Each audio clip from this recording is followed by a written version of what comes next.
Greetings everyone, I'm Kevin, and it's time for another Fika with a book.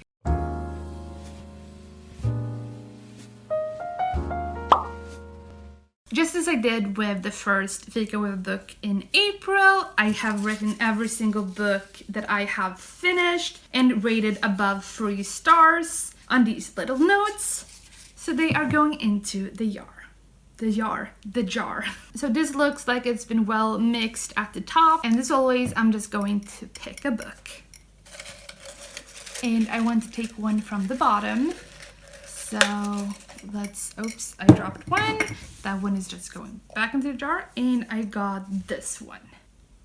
So I got Check Please #hockey, but because this is a duology, I also brought Check Please 2, which is Sticks and Scones. So as always, the first question is, which rating did the book get? But this time, I'm going to start asking why.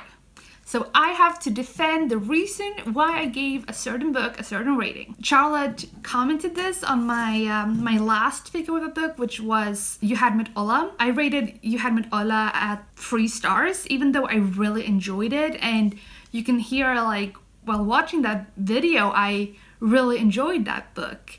So the question is, like, why did I give it 3 stars? So she came up with the idea that for these videos, when I explain, like, I gave this book 3 stars and I have to say why. So that is something that we are starting with. So thank you, Charlott, at Clumsy Charlott. I will link her down below so you can check her out. She's awesome. So let's start with the first book, which is Check Please #hockey, which is the first book. I gave this book 5 stars. The reasons why I gave this book 5 stars is because it was really cute and I love the ending of this.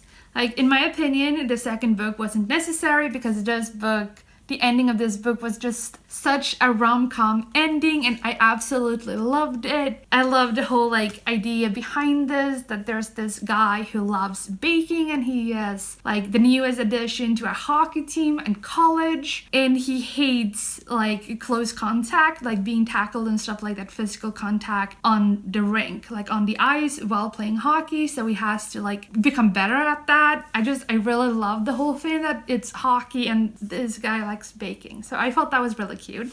The second book is Check Please Sticks and Scones. I gave this book 4 stars, and the reason I didn't give this book 5 stars is, like, it has a very specific reason, to be honest, because the reason why I only gave this book 4 stars is because there is a Swedish hockey player in this book at the end part, and that is really, like, that's not the issue that there's a Swedish character, like, sure, like, I don't really care. I don't know what Ngozi Ukazu added Swedish. Like, there is one line in this book that does not make sense, and it's in Swedish.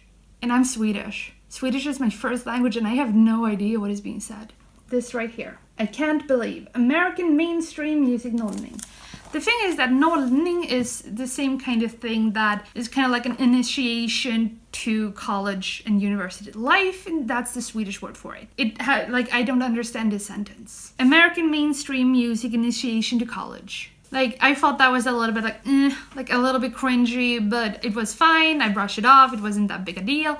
What really bothered me, and it really bothered me, and it still bothers me, and it's the fact that for no reason, really, this guy Lucas is the name of the Swedish player. He and another player on the team, they talk about drinking age.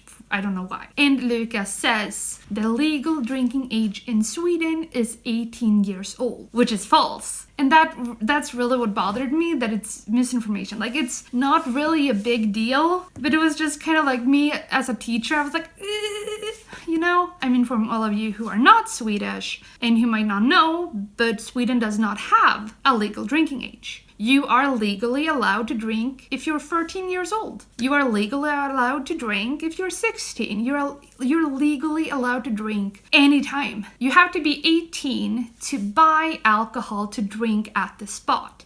Meaning you can buy alcohol at restaurants and bars and pubs. Because when you buy alcohol at those places, you are supposed to drink it there and then. You have to be 18. For those cases, you have to be 20 years old to go and buy concealed alcohol, meaning alcohol that are not supposed to be drunk there and then, meaning alcohol that you are supposed to bring home or to friends, stuff like that. So 18 to drink alcohol at an open space, and 20 to buy alcohol to bring home. But you are legally allowed to drink alcohol even if you're younger than 18. And this has to do with like family. If you have a parent who is having a glass of wine and they offer you a glass of wine, you are legally allowed to drink that glass of wine even if you're 13 years old. And this whole thing goes to the parent. Like, in my opinion, my child can handle alcohol. That is entirely up to the parent. But that's the whole thing that I wanted to bring up. That's the thing that cost it 1 star. The use of the word, and the Swedish word that did not make sense, was just a little bit cringy. And it brought me out of the story because, like, I was stuck. I read that sentence over and over and over again. I took a picture of that sentence, trying to figure it out. I sent a picture of that sentence to friends, asking, what does it mean? Because I couldn't figure it out, and no one I knew could figure it out. And that, like, I was stuck on that thing as if it was a riddle that I had to solve. So that's something that really, like, bothered me with the book.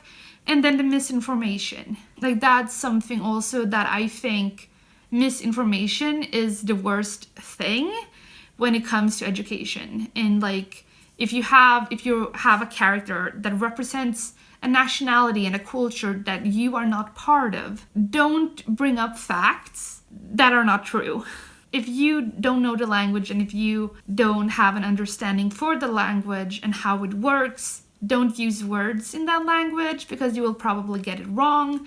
And I'm not saying that to kind of be mean or anything to Ngozi Ukazu, because I think she did a great job with the entire series. I just think that if the word was taken out, great. And if just the line, if Lucas had said, there's no legal drinking age in Sweden, perfect, because that's true. That isn't misinformation. That means that people reading the book wouldn't assume that, okay, so because it says so in the book, it must be true. And then telling like other people that in Sweden we have this legal drinking age that does not exist. There is no legal drinking age in Sweden. It does not exist. So it is definitely not 18 years old because it doesn't exist. You know what I mean? That's me defending the ratings of these 2 books. So let's move on to the second question. So the next question is, did you leave a review for this book on Goodreads? I did not. I am seeing a pattern because so far, I think only once a book that I was talking about on Fika with a Book was actually given a review on Goodreads. I need to be better at that. I promise I'm going to be better at that. So then we're just moving on to the third question, which is trigger warnings or content warnings. The only thing in this book that I would say is a trigger warning is outing. Public outing. That's the only thing, public outing. Hi, I'm sorry for the new setup. I had to refilm the rest of the video, so that's why it looks different. And I wanted to try out a new place to sit for the video. So that's why we're sitting here instead of on my couch. But anyways, I am going to continue talking about these 2 books. So let's move on to question number 4. Question number 4 is, what scene do you remember most vividly? I am trying to figure out a way that is not a spoiler. So I'm gonna just say that the ending of this book, this is the first book in the series, in the duology, and it's #hockey.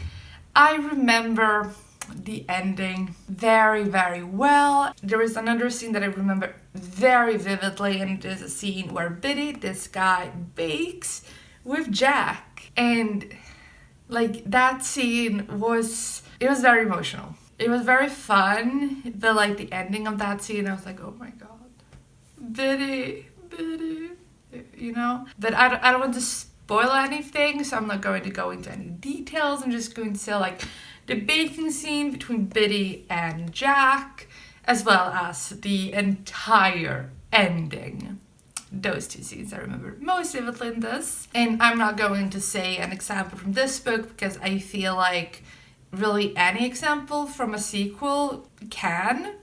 Especially every single scene that I remember very vividly, they would be spoilers for the first book. So I'm not going to give any examples from this. So yeah.